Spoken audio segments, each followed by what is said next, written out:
आज की कहानी 2 हिस्सों में मुश्तमिल है।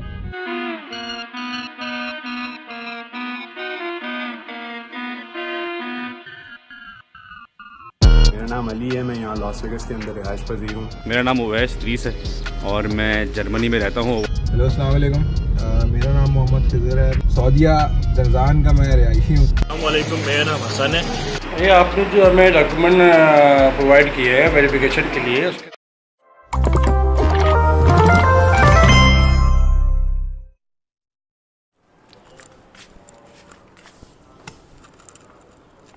देखो यार, सबको खुश नहीं रख सकते आप, और कुछ लोग तो आपसे हमेशा नाराज़ ही रहेंगे।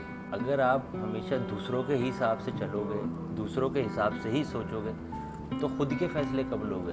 तो इसीलिए सुनो सबकी, करो खुद की। हेलो अस्सलाम वालेकुम, मेरा नाम मोहम्मद खिज़र है। मैं कुछ टाइम पहले ही पाकिस्तान आया हूँ। सऊदीया जंजान का मैं रिहायशी हूँ और यहाँ पे मैं आया तो कुछ रेजिडेंशियल पर्पज़ के लिए मुझे जगह देखनी थी। आरफीन भाई ने मुझे गुलिस्तान इस्लाम के बारे में बताया है। तो आरफीन भाई, सबसे पहले तो आप मुझे ये बताएं कि गुलिस्तान इस्लाम सोसाइटी जो है कोऑपरेटिव हाउसिंग सोसाइटी है, तो कोऑपरेटिव हाउसिंग सोसाइटी होती क्या है बेसिकली? ये बहुत अच्छा सवाल है कि कोऑपरेटिव सोसाइटी होती क्या है। और ये पूरे पाकिस्तान के अंदर लाहौर, इस्लामाबाद, कराची, रावलपिंडी, हर जगह जो है वो कोऑपरेटिव सोसाइटीज़ होती हैं। बेसिकली कोऑपरेटिव सोसाइटी होती ये है कि किसी भी डिपार्टमेंट के कुछ मेंबरान, मिसाल के तौर पे पीआईए के मेंबरान हो गए या पीआईडीसी के मेंबरान हो गए, स्पार्को के हो गए, या और एक्सवाईजी किसी और डिपार्टमेंट के जो लोग हैं, उनके लिए एक फैसिलिटी है ये कि वो कुछ मेंबरान जमा होते हैं, 200-250 के करीब, 300 के करीब लोग जमा होते हैं। वो एक कमेटी बनाते हैं और केडीए की तरफ जाते हैं, और केडीए से जब रुजू करते हैं तो वो अपने नेक ख्यालात का इजहार करते हैं कि हमें जो है वो रिहाइश के लिए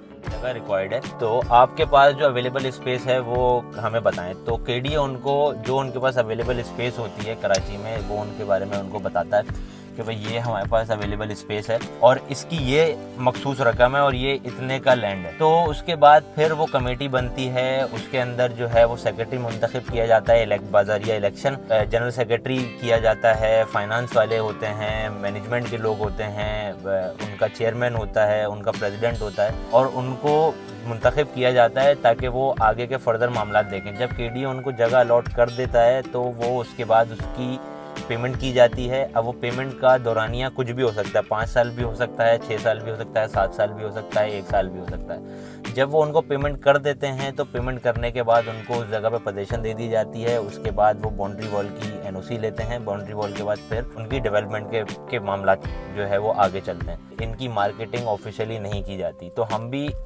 किसी भी कोऑपरेटिव सोसाइटी की हम भी मार्केटिंग नहीं करते, लेकिन ये वीडियो बेसिकली गुलिस्तान इस्लाम के लिए बनाई जा रही है। तो गुलिस्तान इस्लाम के कुछ पुराने मेंबरान हैं जिनके प्लॉट्स हमारे कुछ इन्वेस्टर्स ने, हजरात ने उठाए हुए हैं, तो वो हमारे पास अवेलेबल हैं, जिस वजह से जो है वीडियो बना रहे हैं। इसी के साथ साथ एक होता है बिल्डर प्रोजेक्ट। बिल्डर प्रोजेक्ट क्या होता है? बिल्डर प्रोजेक्ट ये होता है कि के अंदर जो है वो ये सिलसिला होता है कि बिल्डर पहले लैंड खरीदता है। जब लैंड उसको मिल जाता है तो लैंड मिलने के बाद जो है वो उस सोसाइटी में डेवलपमेंट करता है। डेवलपमेंट करने के बाद उसके नक्शे पास कराता है, तमाम एनओसीज लेता है। एनओसीज लेने के बाद प्रॉपर एक मार्केटिंग एजेंसी को हायर करता है जिसके अंदर इन्वेस्टर्स भी होते हैं। इन्वेस्टर्स के साथ साथ बिल्डर के कुछ लोग भी होते हैं। फिर वो चाहे तो इंस्टॉलमेंट पे बेचे, चाहे तो कैश के ऊपर बेचे, चाहे उसके अंदर विला लॉन्च करे, चाहे उस पर कमर्शियल लॉन्च करे। तो वो इसका एक अलहदा प्रोसेस है जिसके अंदर एनओसीज होती हैं, तो वो ऑफिशियली जो है वो मार्केटिंग उसकी हो जाती है। अस्सलाम वालेकुम, मेरा नाम हसन है।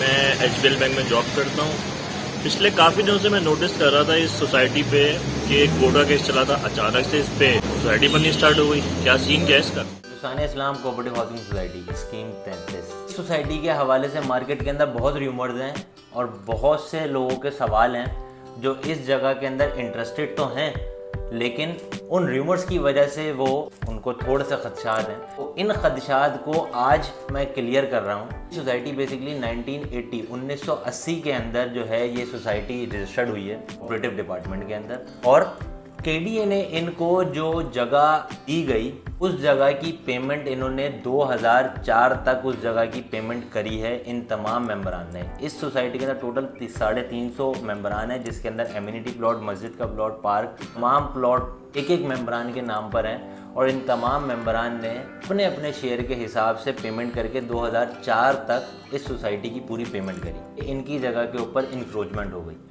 उसके बाद इन्होंने हायर मैनेजमेंट से रुजू किया और उनको अपना मसला बयान किया। उसके बाद 2007 तक उन्होंने कोशिश करी कि हमें वो जगह मिल जाए, लेकिन अनफॉर्चुनेटली वो जगह नहीं मिल सकती थी क्योंकि वहाँ पर इंडस्ट्रीज़ जो है वो फंक्शनल हो गई हैं और वो फुली फंक्शनल हैं और अभी तक जो है वो फंक्शनल हैं वहाँ पर। उस वजह से रेवेन्यू बोर्ड से रुजू किया और हमारी जगह पे कब्ज़ा हो गया है। हमारे लिए जो है वो इंक्रोचमेंट जो है वो खाली कराई जाए। लेकिन उसके बाद जो है वो सिंध रेवेन्यू बोर्ड की तरफ से भी जो है इनके मामलात जो हैं वो क्लियर नहीं हुए।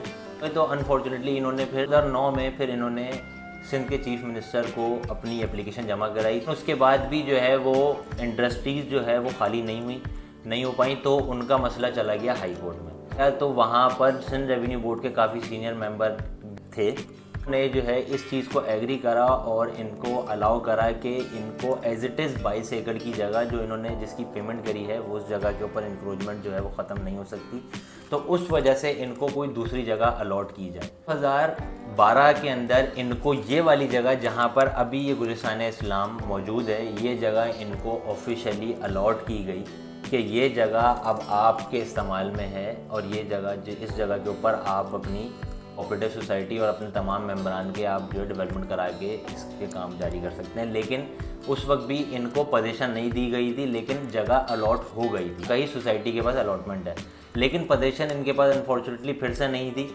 तो उस पोजीशन के लिए फिर इन्होंने एक एप्लीकेशन जमा कराई सुप्रीम कोर्ट ऑफ पाकिस्तान के अंदर और उन्होंने अपना सारा मसला और तमाम डॉक्यूमेंटेशन जो है उन्होंने वहाँ शो करी। बाद 2019 के अंदर ऑफिशियली सुप्रीम कोर्ट की तरफ से इस जगह पे इनको पोजीशन मिली।